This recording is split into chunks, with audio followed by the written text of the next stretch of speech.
Lecture number 21. Last time we were together, we talked about, as you always know, many things here, to include Texas, one of my favorite states. I think if I left Alabama, that's where I would like to go if I stayed in this country anyway. And you got familiar with Santa Ana, Santana, as some people refer to it as. We talked about the clash with the Army of Texas, led by General Sam Houston, and the events that took place at the Alamo. And of course, it is said that all of the defenders of the Alamo were killed, and I don't doubt that. I think there were a few civilians that their lives were spared. We talked about what took place here in April 1836, in which Sam Houston's army actually clashed with that Santa Ana at the Battle of San Jacinto, and for the Americans won and actually captured Santa Ana. And somewhere through here we had talked about this 2,000-mile trail, which is known as the Oregon Trail. If you're traveling out in the western areas here, like through Kansas, you can actually see where the Oregon Trail was present there. You can imagine this with 500,000 people traveling down the trail, that it is very rutted, and that's the way it is today. We mentioned about the Donner family. Always an interesting story with the Donner family and their practice of cannibalism. And somewhere through here, we went through the 1844 presidential election. One of my favorite presidents, and I'm probably his only hero here, was that of James K. Polk.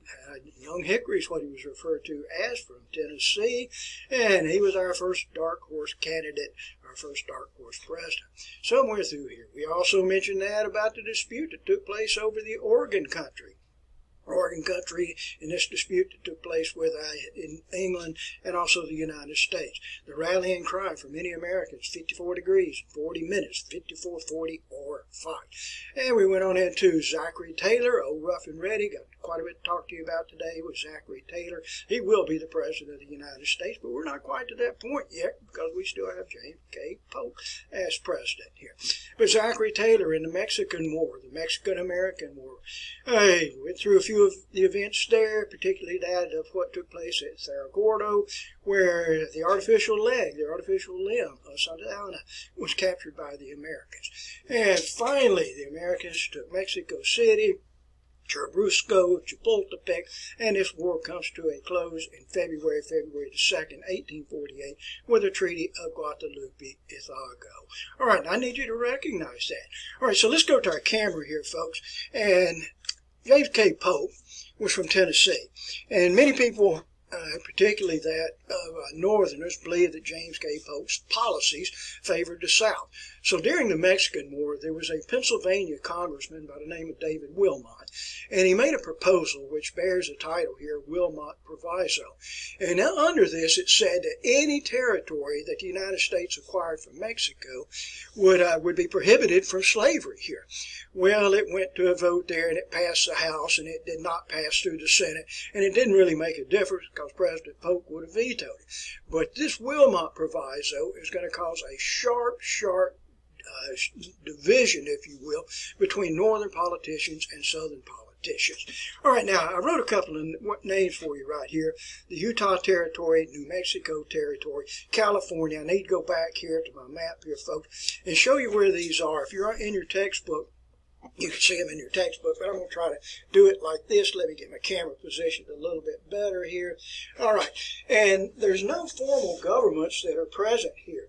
We call this area right here the Utah Territory, this area here, which is the New Mexico Territory. Here's California in itself here, Oregon Territory here, and I've got a couple of other territories that I want to talk to you about as we move through this, but I did not designate them on the map here. So let's go back here to our camera here, and we'll move on into the election of 1848.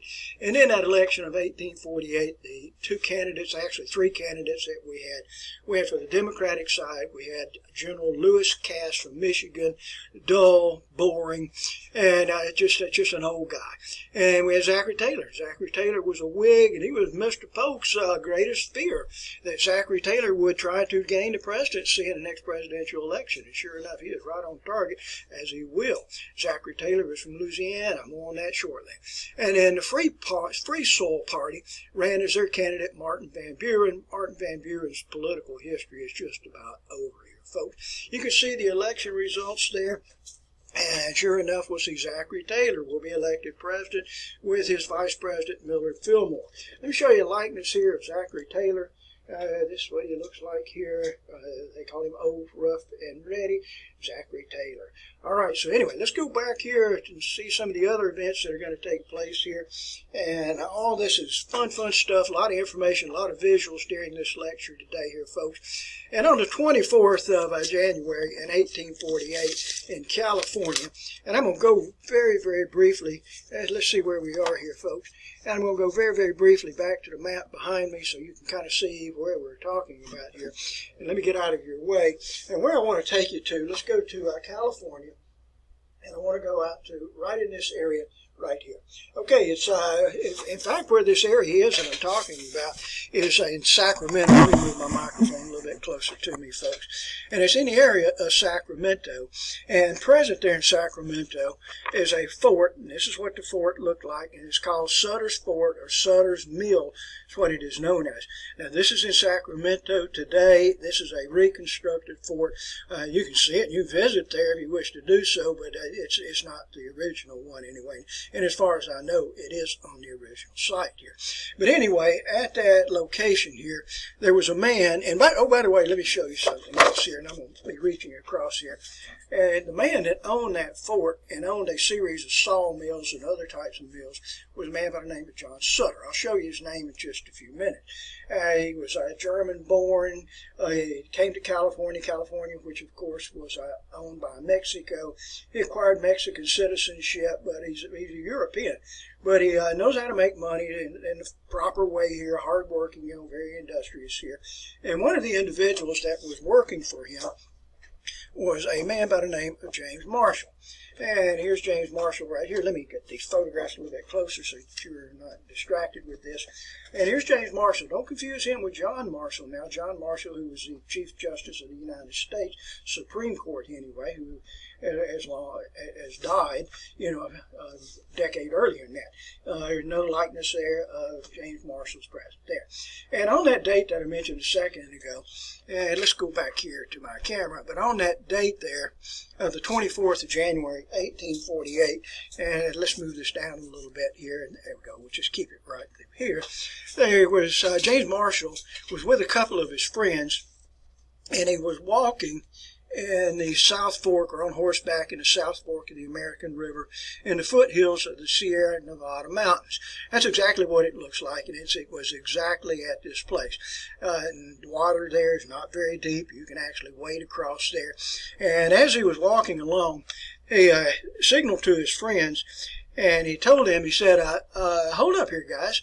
And right there where the red arrow is pointing there, right in that very spot, he looked down in the water, and he reached down, and he picked up something, and he said, boys, by God, I believe I found a gold mine. And what he had found was a chunk of gold, a gold nugget. This is what it looks like. That is the original gold nugget that was found there by James Marshall on the 24th of January in 1848. And so James Marshall went back to John Sutter, and he told him, he said, look, boss, he said, look what I found out there. And John Sutter looked at Marshall, and he told him, he said, hey, let's keep this to ourselves. Let's let this be our little secret. Nobody else will know about this. Well, you know how secrets always go here, folks. And so the word gets out. Now, this is in 1848, and the word slowly trickles out, at first anyway, and the word makes its way all the way over to the east, that gold has been discovered in this area of California. Well, you know what's going to happen here, and now we're going to see not hundreds, not thousands, but tens of thousands of people will head to the west as fast as their little pony legs will carry them anyway. Let's disregard the wagon trains. Let's just get on the horses and go as rapidly as we can to the west here.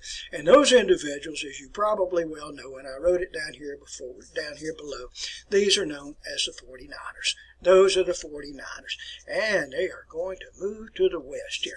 Okay, so isn't it kind of interesting how history can influence sports? If word had gotten out a year earlier, then we would have had the San Francisco 48ers instead of the 49ers anyway. Heck, I don't even know what I'm talking about. I don't even keep up with sports. All right, so notice the population here as these people flooded to the west here. In 1848, California had a population of 14,000. And by 1852, they had a population of 220,000 individuals. individuals here. Now, I want you to take your attention back up to the date here, folks. And when gold was discovered here in the foothills of Sierra Nevada Mountain, who owns that territory? And I don't mean John Sutter. Who owns that territory? And that's actually Mexico. It is Mexico, but Mexico is not aware of that. And just a couple of weeks later, it was the United States that acquired this territory through the Treaty of Guadalupe Hidalgo. So when gold was discovered, that was Mexican territory, Mexican California instead of American California. Now look here at San Francisco's population. San Francisco was a tiny, tiny little hamlet. In fact, it was not known as San Francisco. It was called Yerba Buena, which means like good grass or good pasture there. And in 1848, when gold was first discovered, San Francisco had a population of 1,000, and actually the population dropped. It dropped to about 100 individuals because those 1,000 that were in San Francisco actually went to the gold fields themselves here. But by 1852, San Francisco's population is 50,000. It was just absolutely remarkable. I'm going to go back to myself here, folks, and let's take a look at some of the photographs from that period of time. Men, women, mostly men here. We had some Cherokee Indians that were involved in this. Mexicans trying to get into the gold rush. A lot of Chinese were involved in this too. But the American government, the United States government, we passed the foreign miners tax, which would make it very difficult, for these individuals to prosper from the gold here. Okay, let's go through some of the others here. And all of these are just old photographs here from that period of time, 1848 to 1850. And let's see what else we have here. Prospectors from that period of time. One individual, by the way, noticed that the trousers, the pants that these men had just didn't stand up very well. And so he developed his own type of denim. And this guy's name was Levi Strauss. You probably have heard this story before. And, of course, Levi blue jeans, with the riveted pockets and so forth. That would withstand the rigors of this type of work much better. Oops, here we go.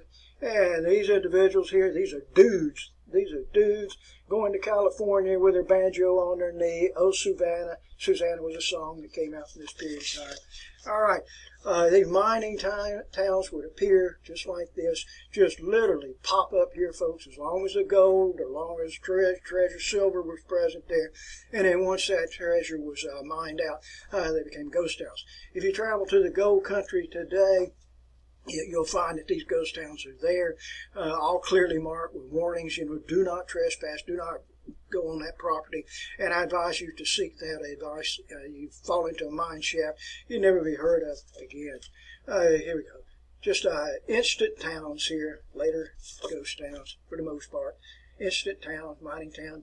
Just a few weeks ago here, I was out in Tombstone, Arizona, and that was a silver mining town. It was not at this period, a little bit after that, but it is one of those towns that survived largely due to just tourism.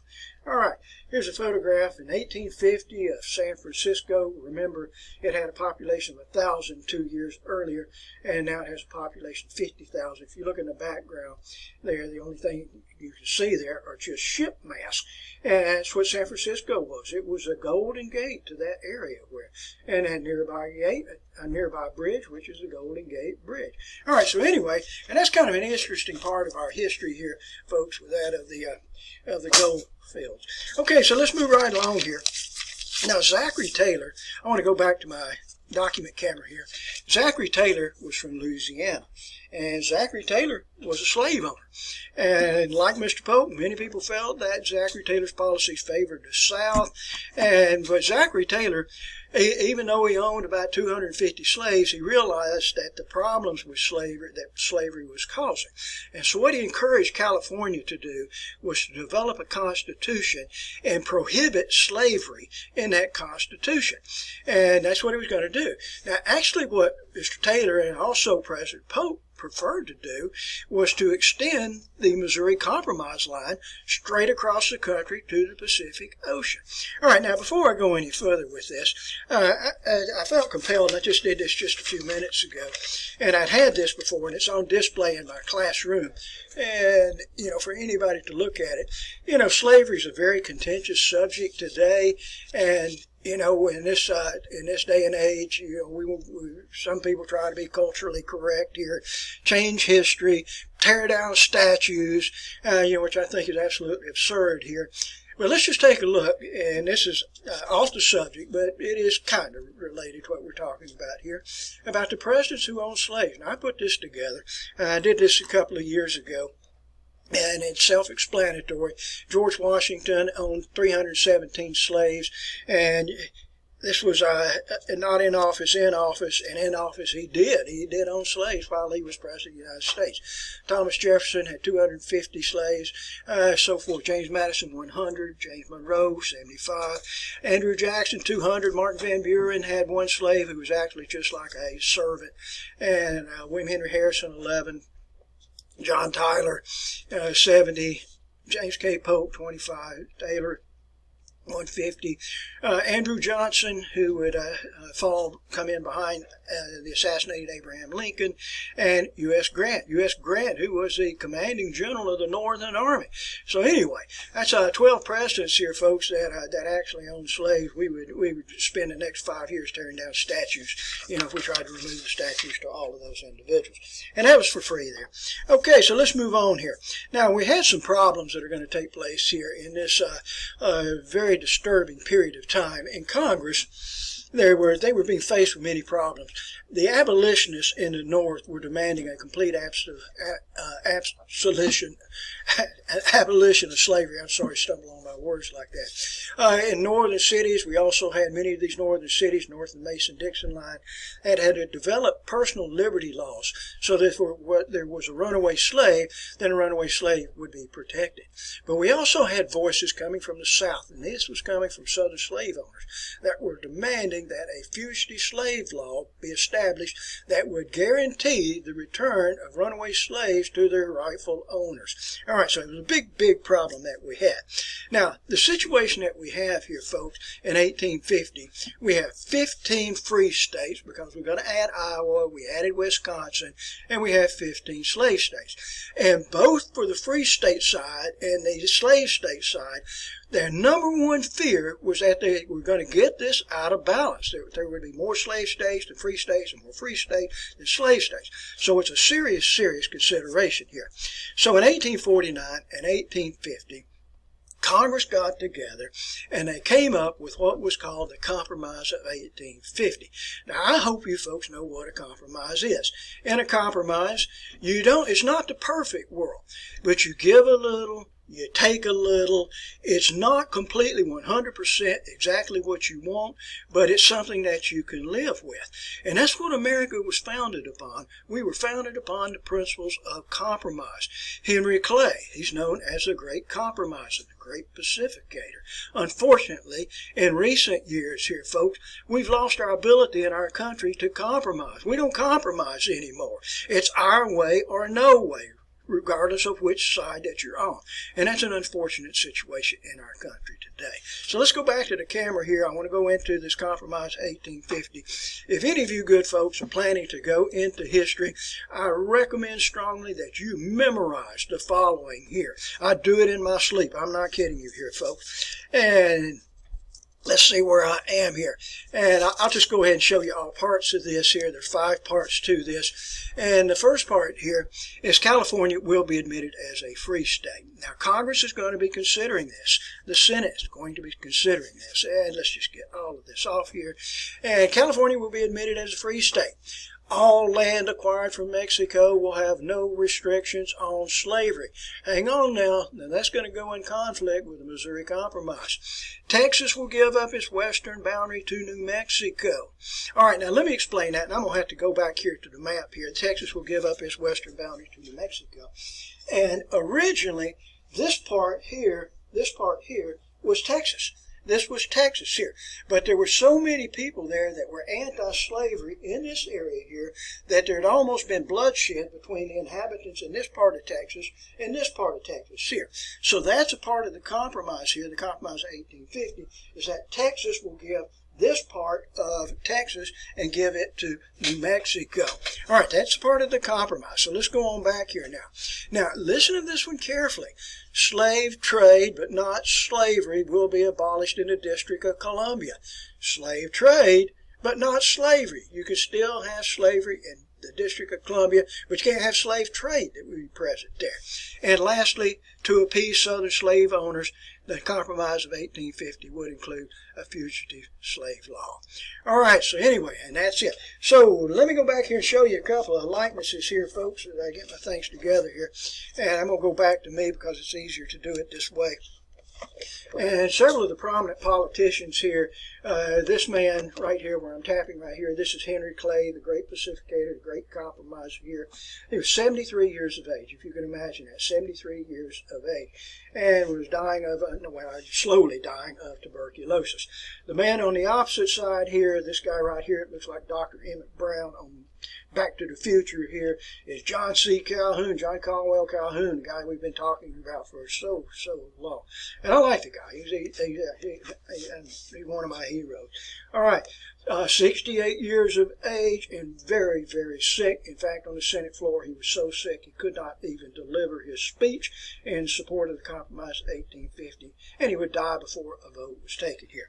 Another individual that was a part of this was Daniel Webster. We've talked about Black Dan before. Black Dan, Daniel Webster, made one of his finest speeches here, all in support here of the passing of the Missouri Compromise. And this artist rendering here, let's see if I can find the individuals here, and I'm going to have to look at it like this, folks. Here we see, this is John C. Calhoun in the background. You can't see that because I've got it off the camera here. John C. Calhoun in the background.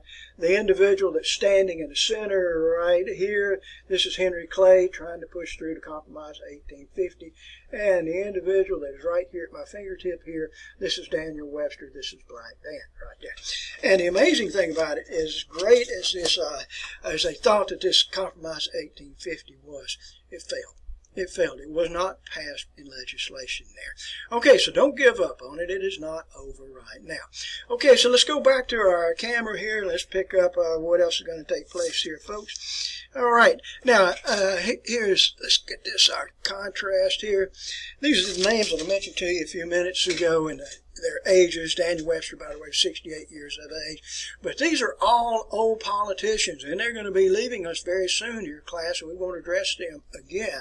And we're going to see a new breed that's going to emerge here, a new breed of politician from the New Cotton South here, from Mississippi, Jefferson Davis, 42 years of age, 42 years of age from Mississippi, prominent politician. William Henry Seward, 49 years of age from New York. These are the guys we're going to be talking about for the remainder of the semester here. The little giant, Stephen A. Douglas, 37 years of age from Illinois. More on him in just a few minutes. But unfortunately for the country here, my friends, Zachary Taylor suddenly died. Zachary Taylor died. Oh, rough and ready. He died on July the 9th in 1850. Now, at that time, the Washington Monument was being constructed. And can you believe me that people today are now talking about the removal or changing the appearance of the Washington Monument? This is just crazy here, folks. But Zachary Taylor, on the 4th of July, 2 years after the beginning of the construction of the Washington Monument, it was only up about 50 feet at this time, had gone down for a celebration. And he returned to the White House, and when he did so, he consumed large quantities of cherries and iced milk. Now, is that something that's going to lead to your death? You may get a case of intestinal diarrhea or something, but I don't think that's going to lead to your death. But nonetheless here, he became ill with this, and 5 days later, on the 9th of July, he passed away. We really don't know what it was. His final words were, "I am sorry, but I'm about to leave." So we now know who becomes President of the United States, and that person is Millard Fillmore. All right, before I go to Millard Fillmore, Zachary Taylor is buried in Louisville, Kentucky. And in fact, if you want see the place in which he's buried, the little vault that he's buried in. Here, this is what it looks like here. You can actually walk up to the door there and look in, and you can see the coffin. It's above ground, which is kind of eerie. It always is to me anyway. But originally, Zachary Taylor was buried in a different place. This is a monument here dedicated to Zachary Taylor. And the original burial site was back in the background here, whereas it was back here. So what I showed you in the first photograph, that's where the second burial spot.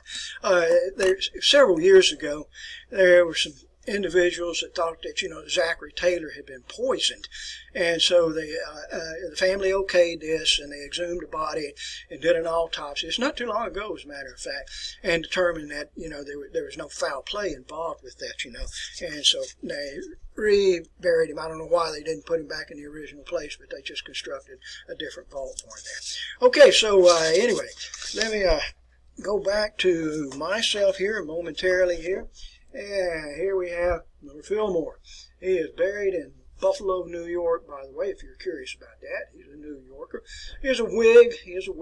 And through the influence of this man, Miller Fillmore, the Compromise of 1850 was put to a vote again.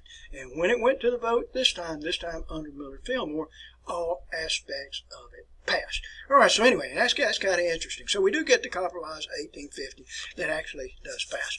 All right, moving on here now. Okay, so I want to move into our next presidential election. This is the presidential election of 1852, and the candidates here, the Democratic candidates, and by the way, both Democrats and Whigs were very, very cautious in selecting individuals that might create problems in the South or problems in the North. In other words, what I'm trying to say, they were trying to nominate non-confrontational individuals. And for the Democrats went with Franklin Pierce. Franklin Pierce is from New Hampshire.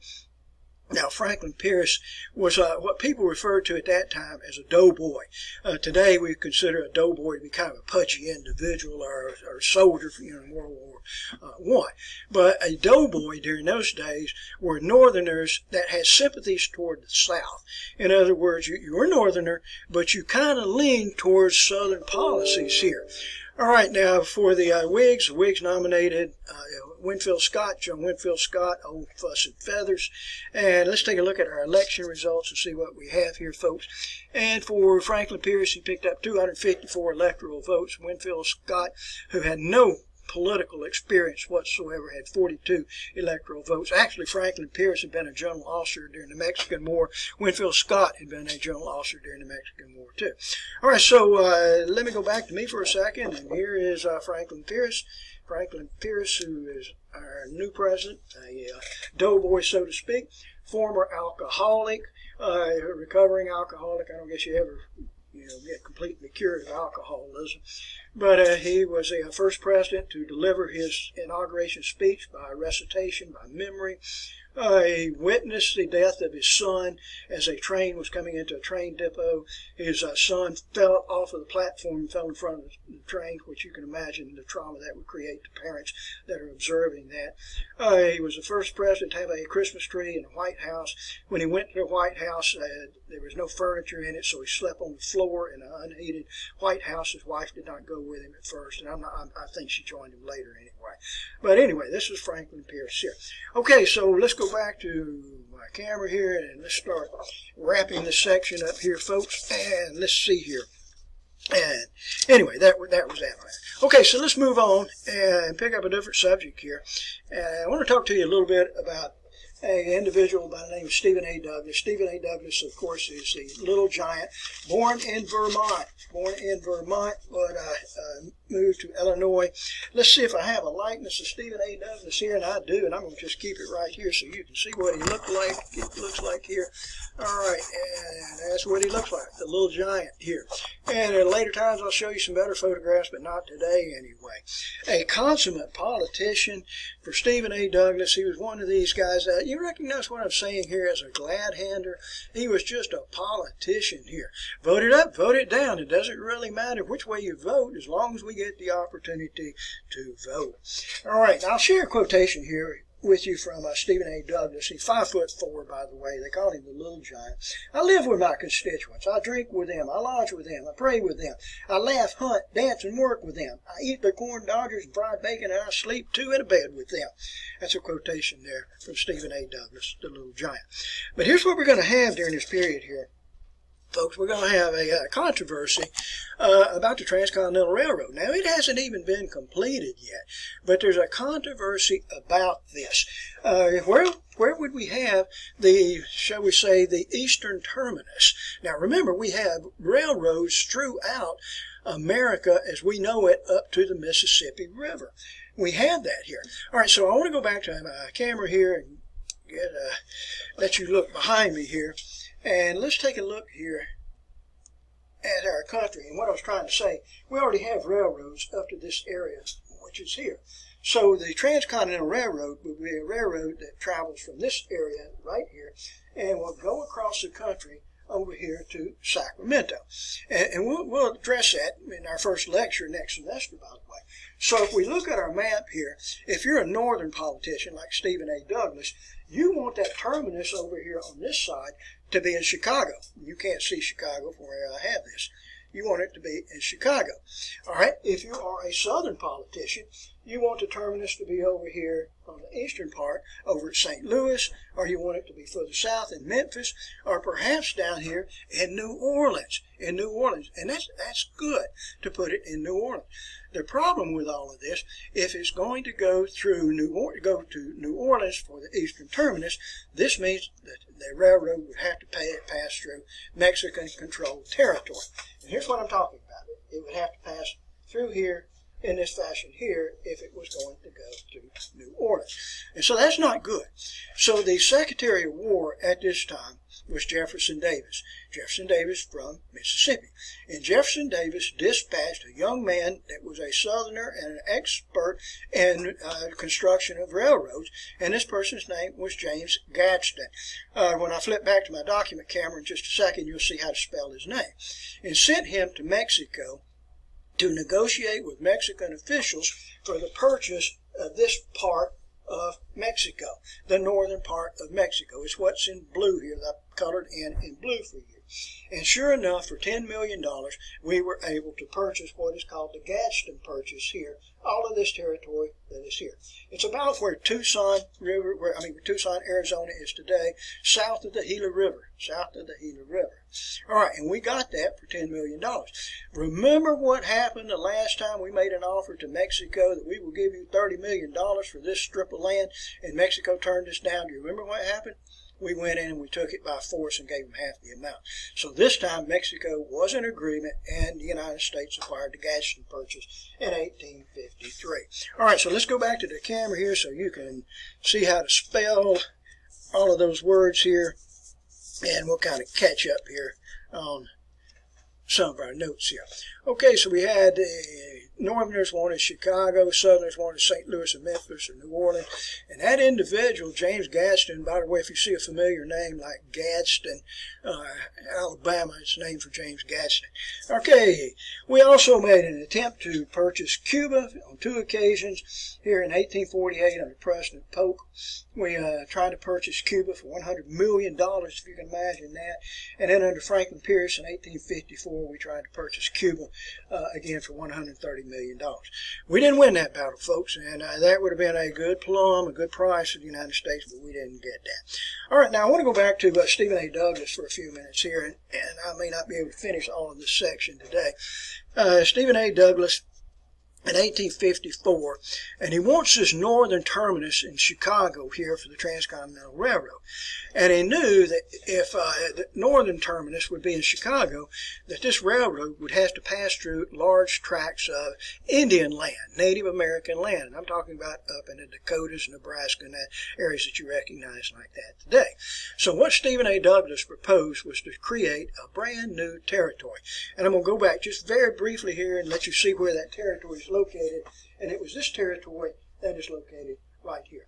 Now, this territory would be known as the Nebraska Territory, but he knew that Southerners would not go along with that.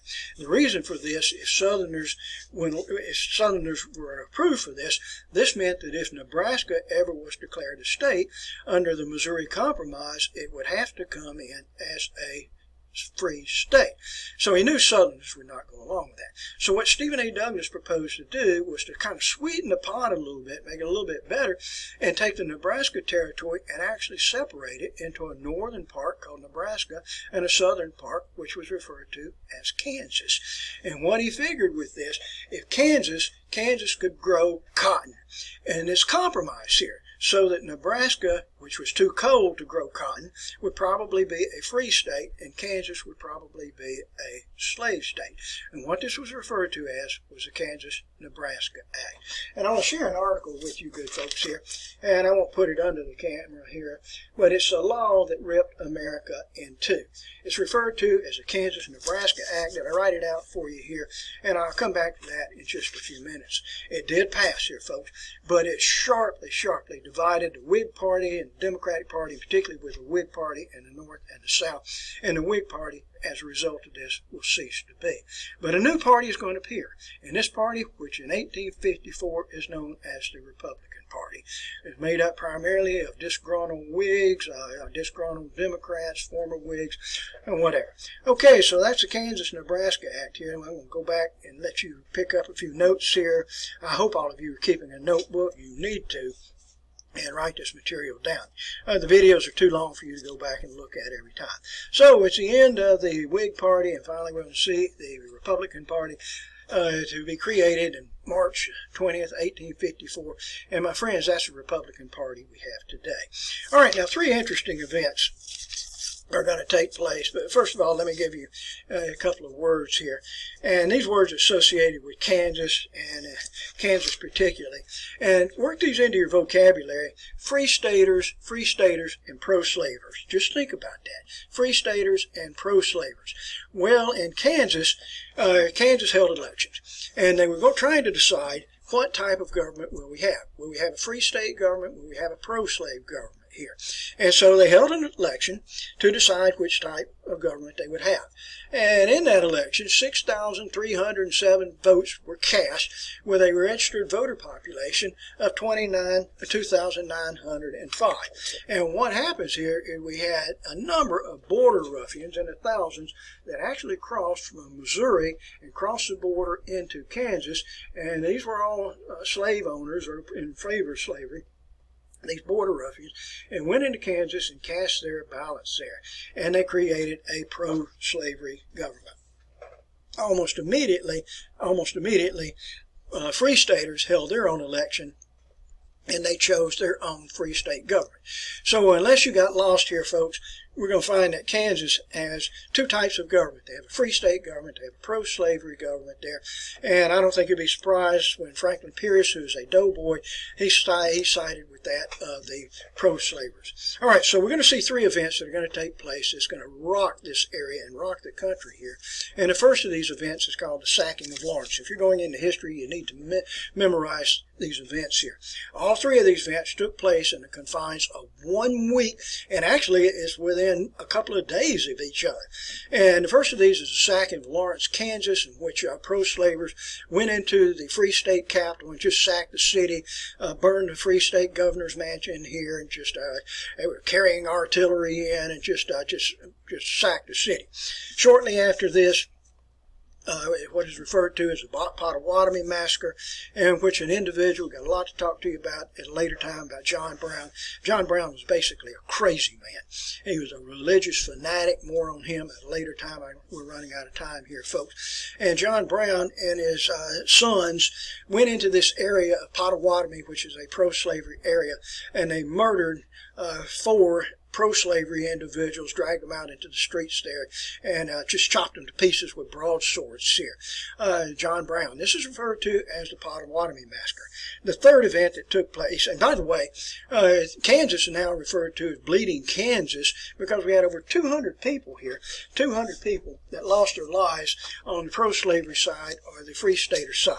And the third event that's going to takes place on the Senate floor with the caning of Sumner. It involves an individual by the name of Charles Sumner. Let's see if I can let you see what he looks like here. And I can't do it like that. It won't fit under my camera here. And the individual by the name of Charles Sumner. And here's Charles, wrong person here. Here's Charles Sumner right there. And Charles Sumner, I think we need to give him a haircut. Don't you think so anyway? But he was a person that just detested the South. And on the Senate floor, a person who was named Preston Brooks walked into the Senate chamber and caught Charles Sumner seated at his desk here and just beat the tar out of him. It's referred to as the caning of Sumner there. This was right on the Senate floor itself.